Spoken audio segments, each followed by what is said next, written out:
लेकिन राजनीति में जो तरीका है, जो चलन है, उसमें नारायण राणे के बेटे जो नीतीश राणे हैं और उनके साथ बीजेपी के और दूसरे नेताओं ने, लेकिन खास तौर से नीतीश राणे ने उद्धव ठाकरे के बेटे आदित्य ठाकरे का उपनाम रख दिया पेंगुइन। इतना नाराज हुए उद्धव ठाकरे कि उस समय उनकी सरकार थी तो जो है एफआईआर करवा दी।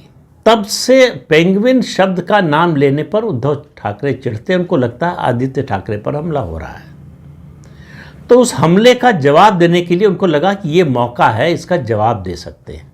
देखिए, पुराना दर्द जो है वो समय समय पर उभरता है, और उभरता है तो बड़ा दर्द देता है, बड़ी तकलीफ देता है। तो वो दर्द जो है उद्धव ठाकरे का जा नहीं रहा है, तो उनको लगा कि जवाब देने का, जवाबी हमला करने का ये मौका है। तो उन्होंने गृह मंत्री अमित शाह को एनाकोंडा कह दिया। लेकिन उससे अमित शाह पर या फिर भाजपा पर कोई असर पड़ने वाला नहीं है। सवाल ये है कि बीएमसी के चुनाव के बाद शिवसेना का राजनीतिक अस्तित्व कितना बचेगा। एक बार बीएमसी से बाहर होने के बाद उद्धव ठाकरे के लिए अपनी राजनीति चलाना बहुत ही कठिन हो जाएगा। केंद्र में सत्ता में नहीं रह गए, राज्य में सत्ता में नहीं है। अगर बीएमसी की भी सत्ता चली गई, और बीएमसी जो है वो शिवसेना का दशकों से ब्रेड एंड बटर रहा है, उनका जो मूल है या जो उनका जो फंडिंग का सबसे बड़ा स्रोत है वो है बीएमसी। बीएमसी से बाहर होने का मतलब आर्थिक गर्भनाल जो है उसका कट जाना, और राजनीतिक गर्भनाल तो पहले ही कट गई है।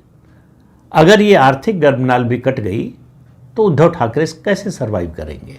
अब उनको न कांग्रेस पूछ रही है, न शरद पवार पूछ रहे हैं। शरद पवार को इस्तेमाल करना था उद्धव ठाकरे का, उन्होंने कर लिया। उनको बीजेपी और शिवसेना का गठबंधन तोड़ना था, वो तोड़वा दिया उन्होंने, और स्थायी रूप से उद्धव ठाकरे को भाजपा से अलग कर दिया। उद्धव ठाकरे को ये समझ में नहीं आया कि वो खुली आंख से कुएं में कूद रहे हैं, वो कूद गए। शरद पवार की उंगली पकड़कर वो कुएं में कूद गए।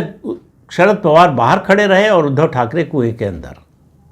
तो अब वो कुएं के मेढक बन गए हैं। उनकी सोच उससे ज़्यादा हो ही नहीं पा रही है। उनको दिखाई नहीं दे रहा है कि देश में बीजेपी किस तरह से आगे बढ़ रही है। प्रधानमंत्री का रुतबा केवल देश में नहीं, अंतर्राष्ट्रीय स्तर पर किस तरह से बढ़ रहा है।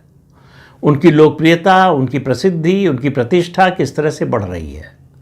उनको ये सब दिखाई नहीं दे रहा है। उनको सिर्फ इस समय दिखाई दे रहा है अपना कुआं, यानी बीएमसी का चुनाव।